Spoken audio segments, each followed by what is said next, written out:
Hi, welcome to Learning Audio Visually. Today, we are going to learn about linkers. Linkers are words and phrases that you can use for connecting ideas when you speak or write. There are several types of linkers, and they can be classified by their function, or, in other words, by the type of relationship between ideas the linker is expressing. Let's start with our first category, addition. These linkers are useful for introducing something that adds, complements, or builds upon previous information. Cause and effect. You can use these linkers to show a relationship of causality between the ideas you are connecting. Contrast. Contrast linkers can be used for showing a difference or opposition between two ideas. Comparison. You can use these linkers for highlighting similarities or differences between the ideas or events you are trying to connect. Characterization. These linkers are useful for signaling distinctive or common features of someone or something. Contextualization. These group of linkers are usually used for providing a frame of reference, placing an idea within its relevant setting or larger framework. Sequence.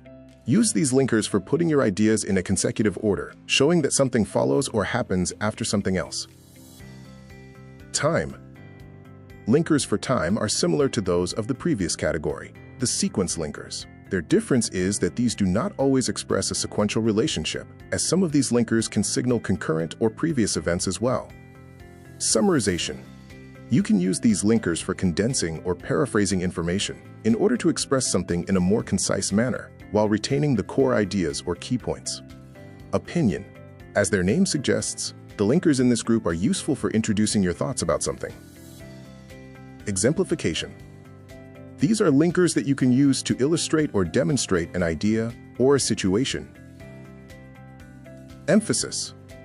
Use these linkers to strengthen or to highlight a particular point or idea, drawing attention to its significance or importance. Alternative. This group of linkers are commonly used for presenting other ideas or courses of action that may replace or substitute the original idea. Condition.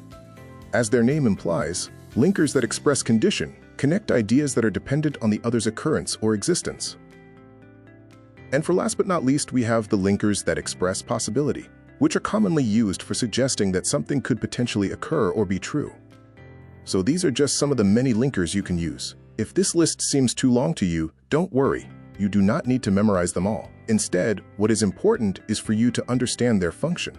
When choosing a linker, think first about which sort of relationship you want to use for connecting your ideas, and then choose the best linker that expresses that relationship.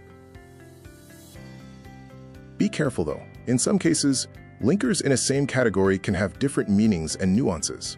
Let's take for example the linkers on the contrary and, surprisingly, these two linkers can both be used for expressing a contrast between ideas or events. However, on the contrary shows that the connecting idea is an opposite of the first, whilst surprisingly shows that the second idea contrasts with the first because it's a rather unexpected outcome. These two sentences have very similar meanings, but they express slightly different nuances in the way their ideas are connected.